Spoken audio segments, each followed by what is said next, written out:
Bom dia a todos.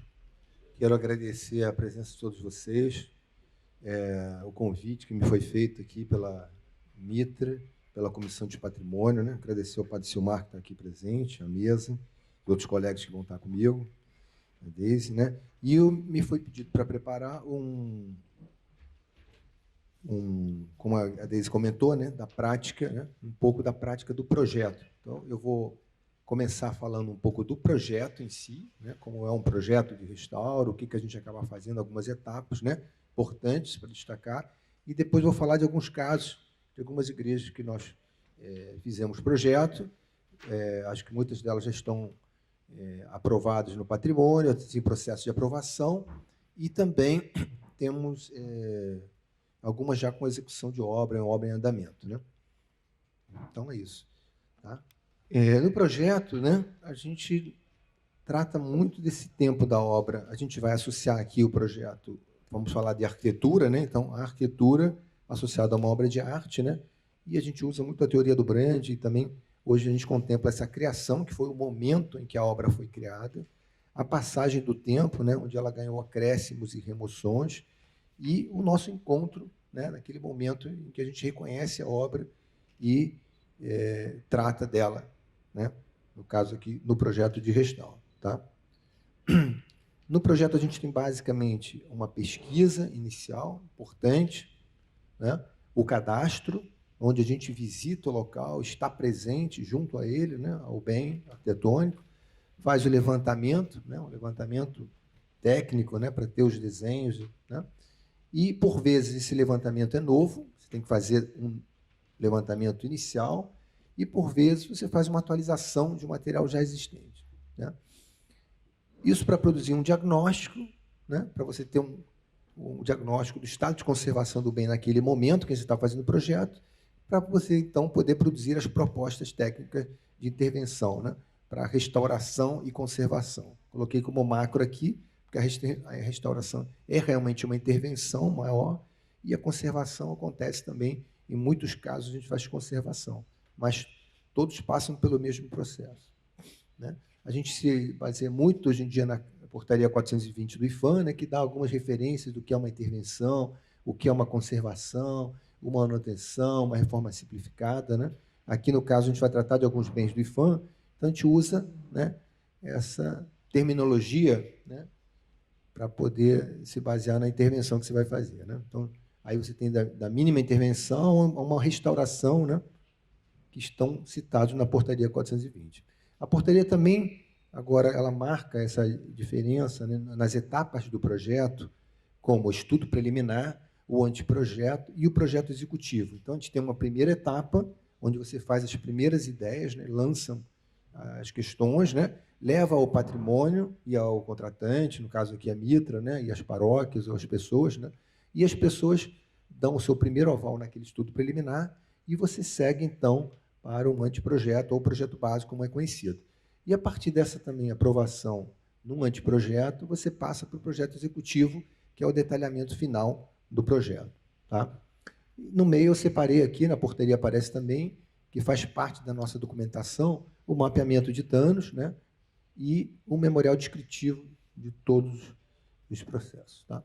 Bom, as etapas, aqui destrinchando um pouco mais, nós temos uma primeira parte que é entendida hoje como o próprio entendimento do bem. A gente fala muito disso, né? O entendimento do bem quando você chegou naquele momento, aquele edifício, aquela arquitetura, e você vai começar a entender o melhor possível para poder tomar alguma ação. Né?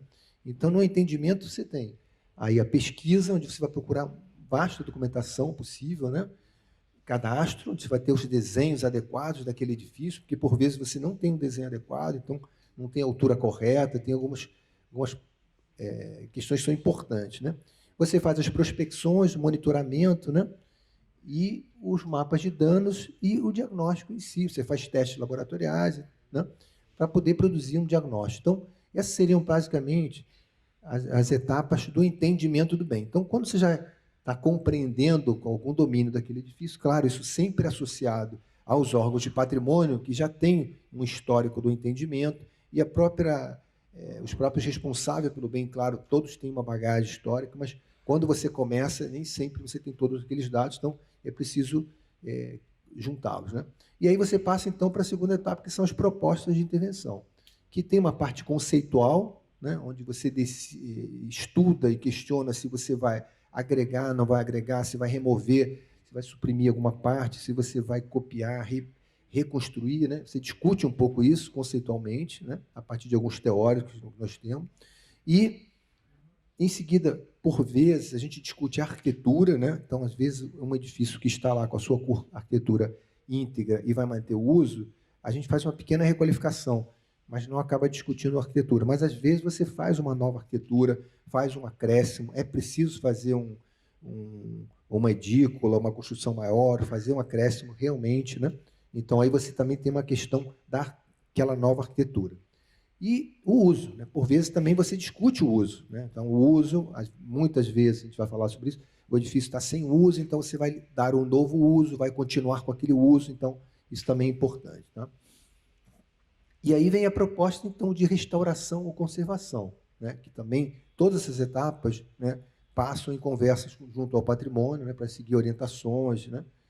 E vem as recomendações também das instalações complementares, que são muito importantes hoje em dia, né? Então, a gente geralmente, quando está estudando o edifício, já pensa como será a instalação predial, as instalações especiais, a gente já começa a pensar, principalmente, às vezes, quando a gente está falando de uma igreja, né? Uma igreja barroca, toda cheia de ornamentação, de detalhe. Então, como inserir um equipamento novo, e às vezes é necessário, né? A gente vai falar um pouco sobre isso também. E se faz, então, um caderno de encargos, se faz as quantificações, eu coloco as quantificações porque você precisa fazer uma planilha com quantidade de áreas, de metros quadrados, então é preciso quantificar, né? E o manual de conservação, por vezes, o próprio projeto já sugere alguma conservação. A gente vai pintar com uma tinta mineral, vai fazer uma recomendação no futuro, pelo menos no caderno inicial, que se tome um certo cuidado com aquela tinta mineral. Se a tinta é sintética, outro cuidado será tomado, né? Então, estou falando isso porque você pode ter um projeto só de conservação. Projeto de conservação preventiva, esse é um outro projeto. Mas, no geral, num projeto simples, você também acaba dando alguma orientação leve sobre algum material, né? Bom, então, o importante do projeto é a gente ter conseguir um diagnóstico o mais avançado possível, né, mais próximo daquele momento em que a gente está. Isso também é importante. No momento que a gente está lá, seja amanhã, depois, a gente não tem... A gente pode tentar estimar, mas o momento que a gente se encontra com o bem é o momento do projeto. Tá? E, hoje em dia, né, eu já tinha falado que a gente compartilha essas etapas com o patrimônio. Aqui, no caso do Rio de Janeiro, a gente compartilha com o IPHAN, que é o órgão federal, o INEPAC, que é o órgão estadual, e o RPH, que é o patrimônio municipal. Né?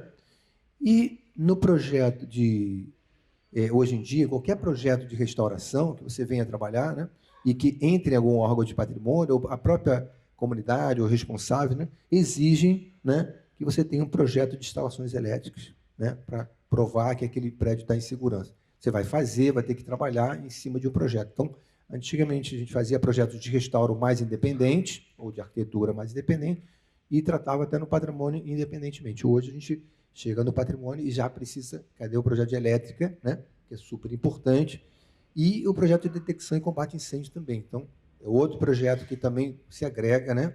Então, você começa a interagir mais com outras disciplinas. Tá? E acessibilidade sempre. Então, hoje, você entra no projeto, seja qual for o bem, você tem que provar essa acessibilidade, como fazer, como resolver, não só acessos sanitários, N questões de acessibilidade, que são questões pertinentes ao projeto. Sempre que você vai fazer uma intervenção, uma obra, um projeto, né, você tem que ter passado por esse estudo de acessibilidade. É difícil, às vezes, de resolver, mas você tem que tentar, tem que se esforçar, e o patrimônio também, em conjunto, vão auxiliar e vão tentar direcionar uma solução que fique a contento com o patrimônio e com as pessoas, que são, né, o fim da arquitetura. Né? A finalidade são as pessoas, atender as pessoas. Né? E o projeto de estrutura. Por vezes, a gente tem uma estrutura, um edifício muito antigo, né? Então, assim, está instável, não está estável, né? A gente tem umas paredes, às vezes, quando a gente olha, elas estão totalmente curvas, né? Então, precisa de um aval de um calculista, tem muitos calculistas especialistas na matéria, né? Que vão dar um parecer se aquela parede está de acordo, se está em conformidade, ou se necessita de um reforço, né? Para ser executado. Então, esses projetos que eu coloquei aqui separados, eles já não estão mais separados. Tá? Então, quando a gente começa a fazer, vamos fazer um projeto de restauro ou de arquitetura, já cadê a elétrica, cadê a hidráulica? Né? E esses são assim, os mais importantes e são muito exigidos. A gente não consegue avançar sem eles. Tá? Mas, obviamente, se você está trabalhando numa igreja e vai fazer uma climatização ou uma acústica, claro, são projetos que também vão interferir na estética do bem e você também vai levá-los ao patrimônio. Então, às vezes você começa também com eles, né? Ou às vezes você vai manter a situação que está lá. Bom, nas etapas a gente tem a pesquisa, né? Eu deixo aqui uma coisa um pouco gráfica, né? A gente tem um registro escrito, né? Claro, tem os pesquisadores que vão fazer a pesquisa, né? Vão auxiliar as equipes. Existem bens que têm edifícios que a gente chega tem muito material. Às vezes você também faz a pesquisa no órgão de patrimônio que tem muito material daquele bem, tá? Mas por vezes não se tem material. Não se tem porque não tem que pesquisar. Então, o trabalho que vocês forem fazer, o que a gente faz, ele fica no arquivo, né, e vai fomentando mais arquivo. Então, a gente vai mais material para pesquisa para o futuro, e as pessoas, né, vão construindo em conjunto. Esse material fica todo guardado nos órgãos de patrimônio. Então, nesse sentido, a gente estuda muito o material que está escrito, relato oral, que puder encontrar, e também iconografia, né? Tá? E a iconografia é interessante porque a gente começa a ter um fundamento daquele entendimento do bem. Não, o edifício era assim, como aqui, olha. Olha, esse aqui era o aqueduto, é o chafariz da Carioca, que era assim. Então, quando a gente não tem um vestígio claro, a gente tem a noção e, apesar da liberdade poética do autor da pintura ou de um texto, a gente vai, né, trabalhando nisso. Mas quando chega a fotografia, você olha a fotografia e há uma certa liberdade poética aí, né, nas dimensões e tal. Estou dando um caso extremo, mas às vezes você precisa de uma informação exata e às vezes a fotografia ajuda um pouco mais. Hoje, com novas tecnologias, você pode, a partir de uma fotografia, fazer um modelo, né, com fotogrametria. Então, hoje ela é muito importante. Tá? Aqui também trouxe um outro caso, que é curioso, né? Na pesquisa, aqui isso aqui é um projeto geral, né? De restauro do Aqueduto Carioca, a gente encontra uma imagem lá do início do século XIX, que, curiosamente, é uma pintura que está muito próxima do que a gente encontra hoje. Então, esse edifício, essa construção é uma construção muito antiga, que nessa época estava com essa feição e que atualmente chegou com essa feição. Né? Então, isso é interessante, porque a gente tem outros desenhos, outra iconografia do aqueduto, onde ele tem uma ornamentação, onde ele tem N outros elementos, tem mais arcos, mais óculos, e que podem ter havido, podem não ter havido, mas assim, a pesquisa ajuda a confirmar uma solução. Que solução seria essa? Por exemplo, vocês conseguem ver aqui que era um aqueduto baseado no Águas Livres, né? Então ele tem umas ogivas, como se fosse uma balaustrada aberta. Depois elas foram fechadas, porque quando começa a trafegar o bonde em cima, caía pedrinhas, então foram fechadas. Mas na solução atual, se você olhar lá, você vai ver que, na verdade, estão fechadas as ogivas, mas a marca dela, dos arquinhos, estão lá. Mas os arcos estão fechados, esses aqui, tá? E existem muitos desenhos onde o óculo e toda a ornamentação aparece como uma moldura. Né? Estou falando isso porque, assim, na proposta, quando a gente estava fazendo esse projeto, a gente podia ter sugerido uma moldura, mas ia mudar demais a imagem. Então, isso ajudou a gente a consolidar que poderia ser mantido assim, e assim, claro, discutido com o IFAM e assim foi. Outra pesquisa é o desenho técnico. Né? Eu sempre destaco esse desenho do Paulo Tendim Barreto, né, que trabalhou no Museu Histórico Nacional e depois foi para o IFAM também. Né? E o desenho técnico para a gente é super importante, porque mostra um detalhe, mostra também da mesma forma que aquela iconografia, só que agora já é um desenho mais técnico. Né? E, como sempre, a fotografia, né? Trazendo uma nova visão do que era, como era, né? E uma certa verdade no projeto, naquele entendimento. Então, quando a gente está trabalhando, aquilo faz parte, traz uma informação. Estou falando isso também porque, muitas vezes, vocês vão trabalhar no projeto e já estão todos consolidados nos entendimentos e surge uma fotografia. Olha, eu achei uma fotografia, só que você já avançou. Então, você tem um repensar também, acontece isso também. Faz parte do projeto. Tá? A gente faz pesquisa em todo o material documental, né? Nas ordens clássicas, né? Nos tratados, nos livros específicos de alguma materialidade. Né? No caso aqui, a gente está falando de igreja, a gente usa muito material da Sandra Alvim, enfim, de outros profissionais fantásticos, que escreveram muito material, né? A gente tem bastante material. Aqui são desenhos do José Rote Rodrigues. Então, um croquis do Lúcio. Então, enfim, a gente pesquisa o máximo que pode para ter um entendimento melhor daquele bem, né? E para poder trabalhar nele, né? Pesquisa material, por exemplo, como esses ladrilhos hidráulicos, são um catálogo de ladrilhos, né? Existiam catálogos de ladrilhos e existiam catálogos de pinturas murais também, tá? Aqui é um catálogo de material de ferro, né? E, por vezes, também, né, eu encontrei um colega aqui, né, a gente também faz um inventário. Eu botei pré-inventário porque, às vezes, você está num momento daquela visita e você pode fazer um pré-inventário ou contratar um inventário, fazer um inventário completo, né? Então, tem uma equipe fazendo inventário. Por vezes tem. Hoje, a Mitra, né, tem um grande projeto aqui, está sendo, vai ser falado, acho que hoje já foi falado, mas a gente, às vezes, também faz um pequeno pré-inventário. Por quê? Quando você chegou no momento, como a gente falou aquele início, né, tem a obra, a passagem do tempo e a chegada em que você chega naquele bem. Quando você chega, tem alguns elementos integrados, mesmo você não sendo, às vezes, da área, mas você acaba fotografando eles, registrando. E, às vezes, fazer uma fichinha também é um início interessante. Tá? Se pesquisam sistemas construtivos, materiais. Né? Esse aqui é um livro português do João Alpeton, que é muito interessante também. Ele fez vários desenhos à mão na época, né? De modelos, de como é uma mansarda, como é um encaixe de uma pedra. Então, essas questões a gente estuda porque nem sempre a gente pode ir na obra e ser invasivo ao ponto de abrir uma parede para descobrir se essa alvenaria que a gente tem aqui, por exemplo, ela é de pedra, ou se é de tijolo, ou se ela é mista. Então, a gente faz muito isso. Tá? E aí o cadastro arquitetônico, passando agora para uma outra etapa, né, é desenhar, é ir a campo, levantar, né, tá em cima das peças, fazer croquis e essa aqui é uma ideia também interessante, que às vezes você sobe no telhado e não tem como desenhar, você pode com giz marcar, né? Num cômodo também a gente faz isso. Então, são várias técnicas de desenhar, né? Aqui é como entender o desenho. Para quê? Para você chegar a um novo desenho do sistema construtivo que você estudou e tem como garantir que houve essa opção, né? Aqui também é um desenho de um altar, você faz croquis e vai desenhando, né? Até chegar no modelo mais próximo e um desenho mais atualizado possível.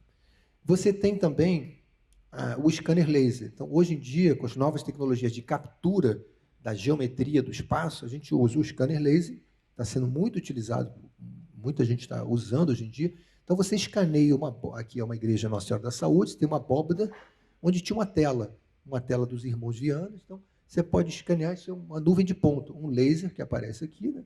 Então, você tem toda aquela geometria, pode usar a qualquer momento, né? Pode compartilhar, tem várias vantagens, mas não suprime a sua visita, a sua ida a campo para esse entendimento. Tá? Também existe hoje o voo de drone, ou a foto, que te permite, além de uma inspeção aérea, numa parte alta, gerar, como aparece aqui, uma nuvem de pontos também a partir da fotogrametria. Né? Tem profissionais que fazem isso, profissionais que voam com drone, né? Tem que ser um voo seguro, né?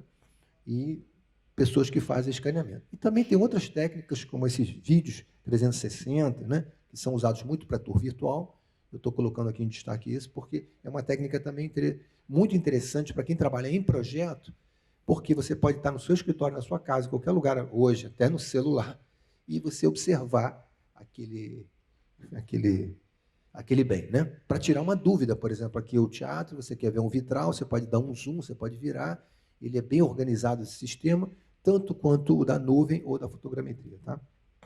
Bom, e aí, hoje em dia, também a gente trabalha muito com modelos, né? As pessoas fazem modelos, cada vez mais fazem modelos, né?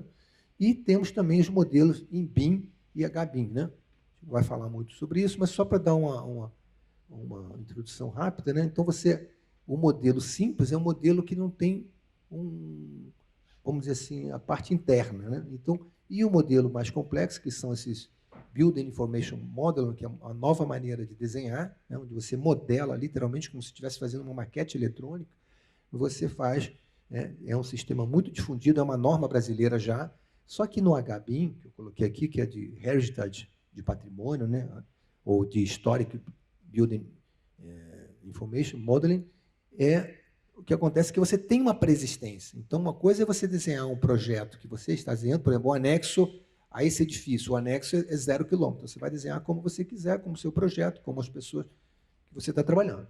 Mas se você tiver que desenhar esse edifício, ele é uma preexistência, tem que ser como está aqui. Então, você tem que desenhar o mais perto possível, a folha tem um postigo, tem essa ferragem, tem um arco batido ou não, tem uma soleira, tudo que está aqui você tem que desenhar. Então, aí, como ele tem que ficar o mais fidedigno possível, dependendo do que você vai, para que você vai utilizar aquele projeto, você precisa da captura digital. Então, por isso que a gente usa muito hoje a captura com scanner ou com essas novas tecnologias. E depois você faz um modelo, e esse modelo pode receber muitas informações, né? Ele fica bem pesado, mas você pode inserir muitas informações, e também ele vai te servir a posteriori para N atividades, inclusive educação patrimonial, para manutenção, conservação, para obra, para acompanhar. Então, serve para muita coisa esse novo material. Bom, dentro desse entendimento do bem, você faz as prospecções, que são as estratigráficas, para entender as camadas, né? As camadas de cores, para serem discutidas. A gente, às vezes, entende, a gente achou a cor azul, verde, amarelo, mas há uma questão de cor no projeto, que é um debate feito entre o contratante, vocês técnicos, ou a gente, né, ou todos nós aqui, e o patrimônio também que se envolve, né, com questões históricas sobre a cor. Então, tem gente que só estuda as cores, né? Então, para o bem, ou seja, a cor para o bem e a cor como cor, enfim. Então, há todo um estudo de cores que a prospecção estratigráfica vai dar uma base para você entender quantas camadas houveram ali, quais foram as etapas, né? E para ajudar também a decidir, às vezes, numa cor. Vamos pintar as portas de azul, de amarelo, de verde. Às vezes, aquilo também auxilia bastante, tá? E também tem a prospecção arquitetônica, onde a gente faz uma pequena remoção de telha para entendimento, para descobrir que, às vezes, um telhado por debaixo não é de madeira, é de concreto ou é de estrutura metálica. Você faz uma prospecção numa laje para descobrir que uma laje é dupla, não é dupla de concreto, né? Ou ela é uma laje colonial, que é feita sobre estrado de madeira, com um caco de... Enfim, então, a prospecção é uma investigação um pouco mais incisiva, mas se faz necessário em alguns lugares. E eu costumo dizer que assim, a melhor prospecção é aquela que, infelizmente, ocorreu, mas, às vezes, há um dano de uma infiltração que deteriorou uma parte do prédio. Essa parte deteriorada é onde a gente pode avaliar, por exemplo, olha, imagina que tivesse uma área aqui sem argamassa, sem essa argamassa de revestimento. Então, a gente poderia ver a alvenaria. E aí, a partir disso, né, entender, a partir da nossa pesquisa, tudo que isso é uma alvenaria de pedra, provavelmente, mas você tem essa confirmação, às vezes, numa parte danificada, ou seja, não seria necessário abrir uma outra parte, né? Então, isso também é importante. Bom, e nessa etapa do diagnóstico, a gente também vai preparar o mapa de danos, né? Então, no mapa de danos, a gente escolhe algumas patologias, né, as mais significativas que a gente observou, né? Nós, da arquitetura, as equipes de estrutura, as equipes outras de instalações, por vezes, e, às vezes, restauradores, todos envolvidos, né? Então, a gente vai elencar uma lista de patologias para... né? Aqui eu coloquei algumas principais, né? A própria materialidade. Então, quando a gente tem um material, o material se desgasta naturalmente e ele provoca algum dano, né, na própria matéria, um material que se oxida, né, a má utilização do próprio material, né, o adobe, as condições climáticas, né? Aqui uma chuva, o meio ambiente, a água que pode ter uma inundação de um rio, a erosão eólica, enfim, um tremor, um terremoto ali. Então, tudo isso são também danos que são acometidos nos edifícios. Então, os ataques biológicos, a gente chama de ataques biológicos, né? Mas são a infestação, praga, os térmitas, né? Que consomem as nossas madeiras, né? Aqui não dá para ver, mas é uma colônia um conjunto de morcegos, né? As intervenções também, existem intervenções que são qualificantes, outras que são muito intensas, então também acabam gerando alguma patologia posterior, né? Quando a gente reconstrói uma parte ou não reconstrói, né? E também o uso, que é uma coisa muito importante. Então, o uso, né, em demasia também é ruim, falta é ruim, e não ter uso é a pior situação. Então, melhor um uso, né, como disse o professor Ciro, né, a casa vazia, ruim não anuncia, né? Então, assim, o uso é muito importante. A própria professora Beatriz Kiel, ela tem comentado muito sobre isso também, que o uso é muito importante, né? Então, a falta de uso já é um problema no seu edifício. Mas o uso é uma questão importante, e eu falo isso porque, assim, às vezes a gente vem chamado a discutir sobre o uso. Às vezes o uso está se mantendo, então você não está trabalhando com o uso. Mas o uso é uma questão muito importante, tá?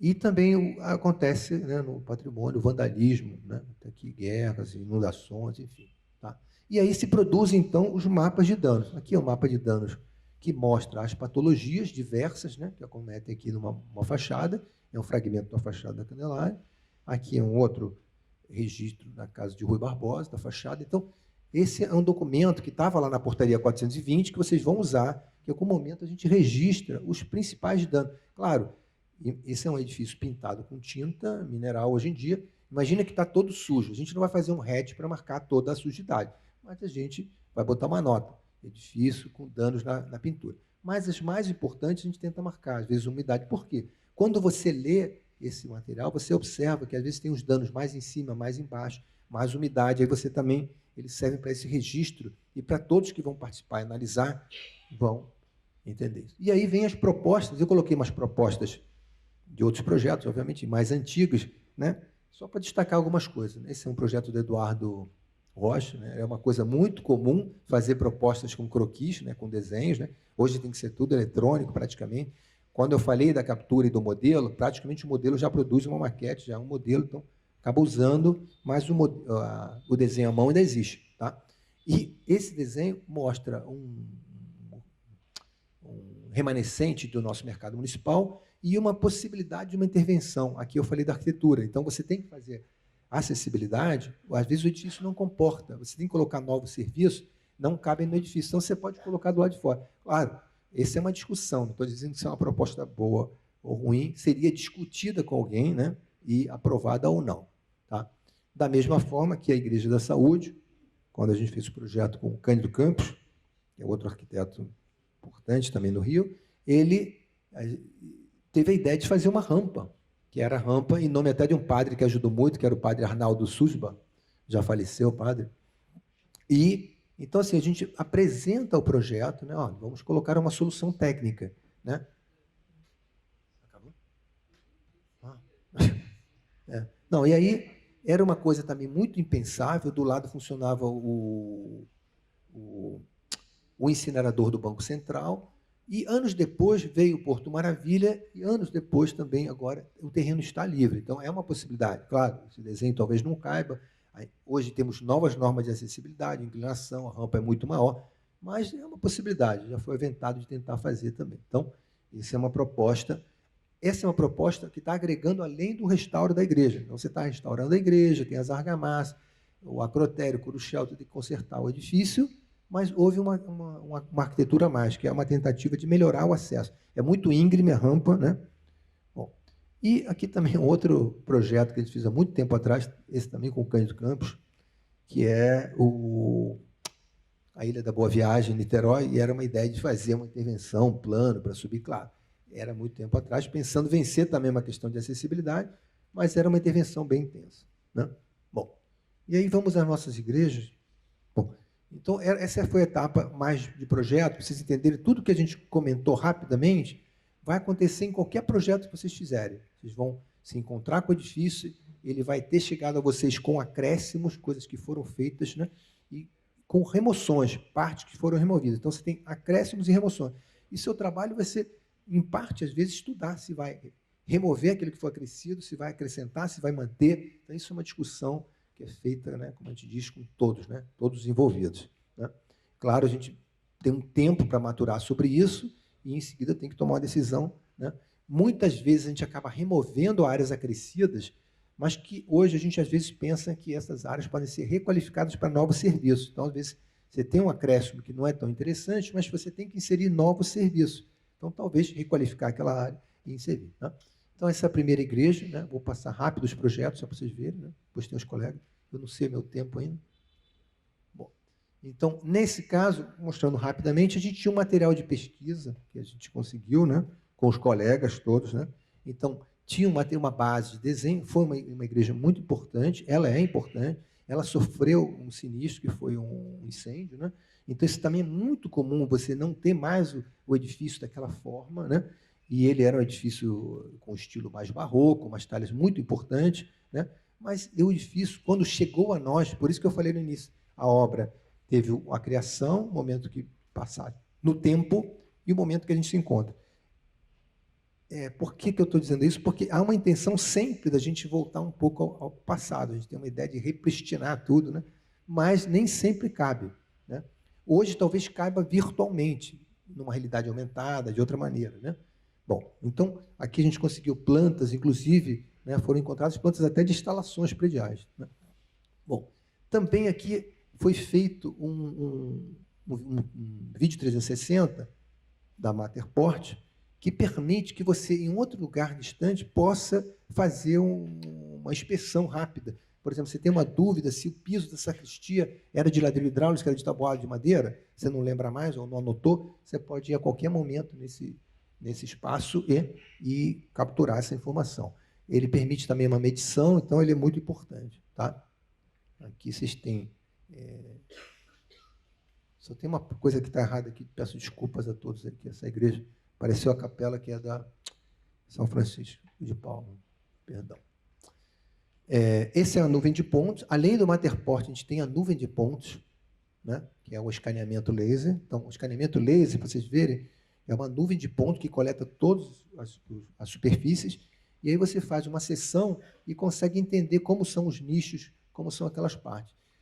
Para o scanner, tanto faz a luz. Se tiver luz ou não, não tem problema. Para vídeo e para fotogrametria, a luz é importante. Tá? Então, isso é uma coisa também para saber.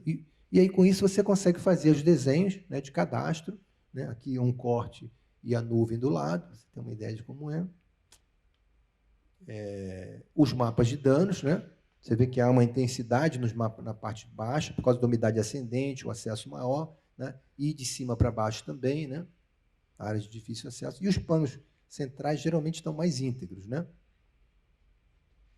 Aqui é uma planta que é muito comum em arquitetura e em patrimônio principalmente, que é a planta de demolir e construir. A planta de demolir e construir, gente, ela mostra o que você literalmente vai remover e o que você vai agregar. Então, o técnico, quando vocês, né, muitos colegas aqui são os técnicos fiscais, quando você olha essa planta e ela está muito vermelha, é porque está construindo demais. Se ela está muito amarela, é porque está demolindo demais. Qual o equilíbrio? Não sei, depende de cada caso, né? Você vai estudar. Mas essa planta também traz essa informação, né? Às vezes está removendo demais, inserindo coisa demais, né? E como os técnicos são geralmente conhecedores daqueles bens, eles já, só de olhar a planta já olham para você. Ó. Bom, esse caso também, nessa igreja, a gente resolveu a arquitetura da parte da igreja, tá? E ela tem o Museu do Negro, que é um museu fantástico, e a gente tentou, nesse projeto, dar acessibilidade aos dois usos, vamos dizer assim, né, da igreja e do museu, tentando que ele possa também ter uma independência, ou seja, que ele possa ter um acesso e funcionar independentemente, tendo um acesso. Então, isso foi super importante nesse projeto. Criou-se novas baterias de sanitários sempre, se melhorou a acessibilidade, né? E temos algumas exigências aqui, como uma das exigências, né, foi a do bombeiro de colocar uma ambulância, né? Esse é o segundo pavimento, então também você tem uma área, já era um pouco assim, né, separado a parte do museu, então tem uma equipe estudando museu, expografia, mas para a gente também a gente incorporou essa parte, quer dizer, conseguimos criar uma área, né, ou separar em conjunto, para que houvessem dois usos, e usos compartilhados, que tem um possível auditório que pode ser compartilhado pelo museu, então isso também auxilia no uso dos dois, né? Aqui a gente acha alguns vestígios, né, de soluções técnicas, né, que foram adotadas no projeto pós o incêndio, né, e umas fotos do bem. Tem uma laje muito grande em cima, né, após o incêndio eram sobrados, que tinham uns telhados aqui, eles colocaram uma laje, e a primeira coisa que a gente pensou era como usar essa laje, mas para usá-la é preciso ter um acesso maior, mais acessibilidade, então isso tudo também contou. Tá? Bom, outra igreja que eu trouxe aqui para vocês é o Senhor do Bonfim do Paraíso. Bom, a igreja está sem uso, né? Então ela estava muito abandonada também. Ela também teve um acesso a Matterport, ou seja, é possível visitar ela, né,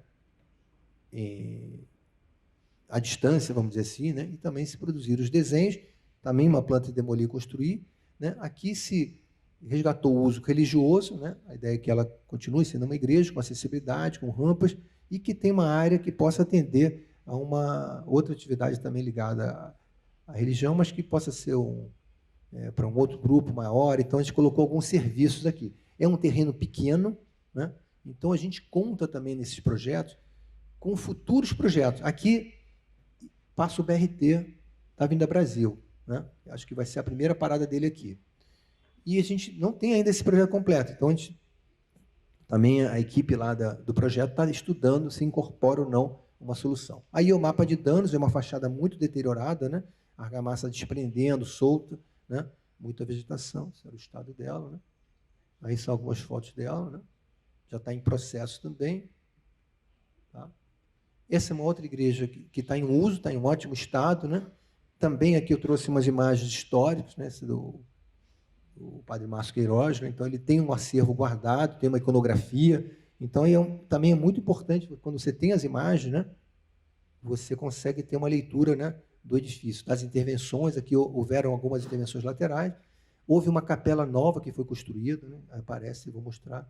E a gente tinha uma dúvida no entendimento de algum funcionamento da cobertura, então a gente fez também a nuvem no laser para tentar diagnosticar se havia alguma deformação na parte superior. Tá? Então, a nuvem também do laser serve para isso também.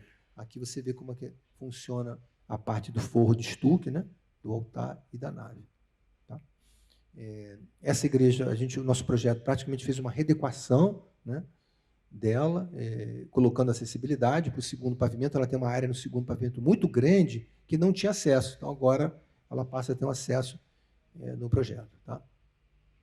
Ela tem uma casa do lado, um sobrado, que também a gente acabou readequando para ficar um uso também contíguo. Aqui tem a capela nova. Aqui tem umas partes que foram fechadas a posteriori, que a gente acabou descobrindo. Né? Esse é um mapa de danos com fotos. Esse é um corte, né, técnico. Você vê que ela já tem uma laje muito interessante. Tivemos aqui a consultoria do Geraldo Filizola, do cálculo, né, para ver a estabilidade dela. Tanto em cima como aqui numa fissura que aparece há muito tempo, mas que está consolidada. E aí o projeto demolir e construir, você vê que tem pouca intervenção, tem mais aqui fora. A gente usou a parte externa para colocar mais sanitários e conseguiu levar as pessoas para lá também. Tá? Essa igreja ela está bem conservada, está em uso intenso, né? Então ela está aqui a capela contemporânea dentro da igreja. Ela já estava lá, né? Então a gente vai manter, obviamente, né? Bom, e outra igreja também que está que a gente fez também o projeto, e foi aprovado pelo RPH há um tempo. Esses projetos todos foram aprovados, tá, gente? É a igreja São Pedro do Encantado. Essa igreja, ela teve vários momentos de acréscimo, ela era uma capela, ela tinha uma cruz menor, uma torre menor, foi crescendo, né? Ganhou ela tinha um revestimento todo branco, depois ganhou um revestimento em pó de pedra, tá? E aqui se fez a planta de demolir e construir, os mapas de danos. Ela estava bem danificada, porque essa igreja já estava sem cobertura quando a gente chegou lá, né? Então, essa igreja de São Pedro, ela está sem uso. Então, a proposta do padre Jorge Lutz é trazer o uso a ela, né? Então, agora ela já tem até, uma parte da obra foi executada, ela já tem cobertura, mas até então ela estava às intempéries. Então, isso também causou várias patologias, e que é óbvio, né? Você está sem o tempo. E aí são alguns detalhes interessantes, ela tem vitrais. Aí, como eu disse para vocês, você consegue observar o sistema construtivo, né? Então, você não precisa... Né? Aqui você vê que tem alguns ornatos de estuque, né? Aqui você vê o estado da torre, né? A gente foi na Paróquia Nova e tirou com zoom as fotos, então a gente conseguiu entender melhor o edifício. A cruz, né? Uma escada que tem atrás. Tá? Ela, na verdade, já está passando por obras, né? Aqui vocês veem o pó de pedra, aqui não dá para ver, mas é verde. Tem um pó de pedra verde e o cinza. E agora, para terminar, a gente também está trabalhando na Igreja de São Francisco de Paulo, que também tem um Materport. Aí eu peço desculpa, eu coloquei a capela Nossa Senhora da Vitória, era nessa imagem aqui. Então, o Materport, como vocês veem, ele tem esse módulo que é uma planta em 3D, como se fosse uma maquete, que vocês podem manusear, né, andar aqui dentro, e aí você clica num point, ele entra lá, que são essas espécies de bobos, e você vai andando aqui e vai vendo detalhes, e é 360. Né? Então, também foi feita uma nuvem de pontos, nesse caso da Francisco de Paulo. A gente está trabalhando agora no projeto interno dela. Então, o que a gente está fazendo internamente? Basicamente, a acessibilidade, melhorando as condições de acesso interno, e vai ter o restauro que vai ser muito conservativo, ou seja, na verdade, internamente ela está em ótimo estado, né? Então ela será conservada, mas ela precisa de uma acessibilidade adequada, ela tem muitos degraus para subir, e internamente precisa de sanitários e coisas desse tipo de serviço que a gente parece fácil, mas tem que achar um lugar para colocar. Então, a gente está nessa etapa. É uma igreja muito importante também, né? E ela tem uma questão também curiosa, que a gente está trabalhando nela, que é a questão da iluminação, né? Então, você tem uma iluminação pré-existente, muito significativa para todo mundo, né? As pessoas. Então, você tem que, no momento de fazer a obra, como eu falei, né, ou de projeto, você vai fazer o projeto de instalações prediais. E vai ter que, nesse caso, fazer um projeto de iluminação. Você não tem como... vou fazer só elétrica. Não, você vai ter que fazer o nosso mediador. Vai ter que fazer um projeto de instalações elétricas visando a iluminação. Ou seja, na verdade, tem que fazer o projeto de iluminação, né? Então, às vezes, você acha, não, vamos fazer só o projeto de restauro, só de arquitetura, aí já começa um elétrico, um incêndio, né? Como eu falei. E aqui, no caso, um estudo de um desenho de luz, né? O light design, alguém especializado. Eles contrataram uma equipe para fazer isso, né? Então, para trabalhar nessas questões, tá? Bom, para fechar, eu trouxe alguns novos suportes, mas é bem rápido, tá? O pessoal que está escaneando hoje em dia, né? Então, todo esse material é um registro gráfico de captura geométrica muito intenso, que bem pesado, são nuvens muito pesadas, mas elas ficam arquivadas em algum arquivo, né? Claro, as nossas plantas ficavam arquivadas em papel. Agora nós temos o material arquivado digitalmente.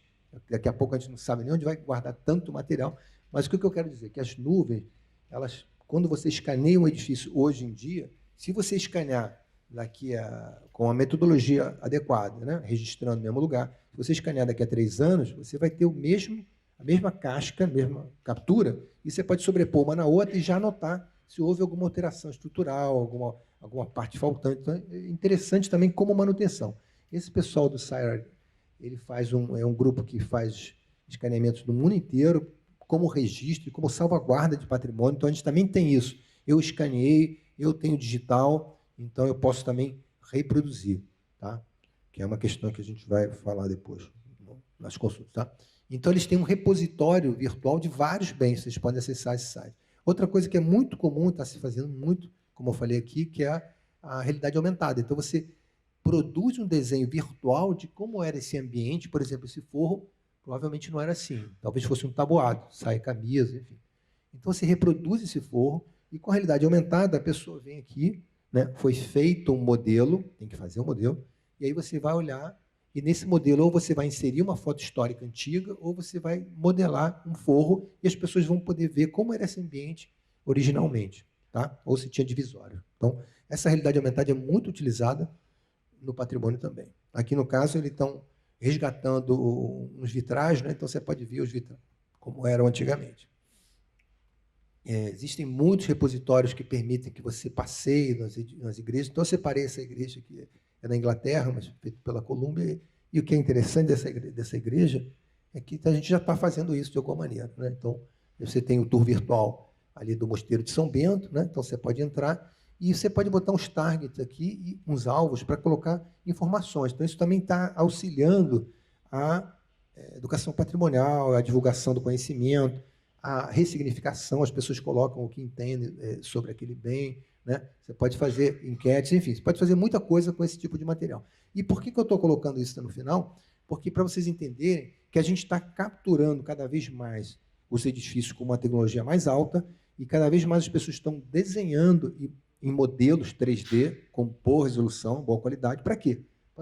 Para mais à frente poder oferecer esse tipo de serviço. Um passeio, uma intervenção, uma anamnese, mostrar sequências do tempo. Então, tudo isso aparece aqui. E, aqui, só para fechar, o ArcRio, né? Eu falei com o nosso colega aqui mais cedo, já está fazendo algo desse tipo também, né? Que é um repositório que também vai permitir, aqui no caso está a capela do Padre Silmar, também está no site, então as pessoas podem ir e visitar. Claro que é uma coisa virtual, né? Não vai nunca substituir a visita de vocês pessoalmente, que é aquela experiência presencial de vocês no local, que é o que vai também agregar ao projeto de vocês. Tá? Então, era isso.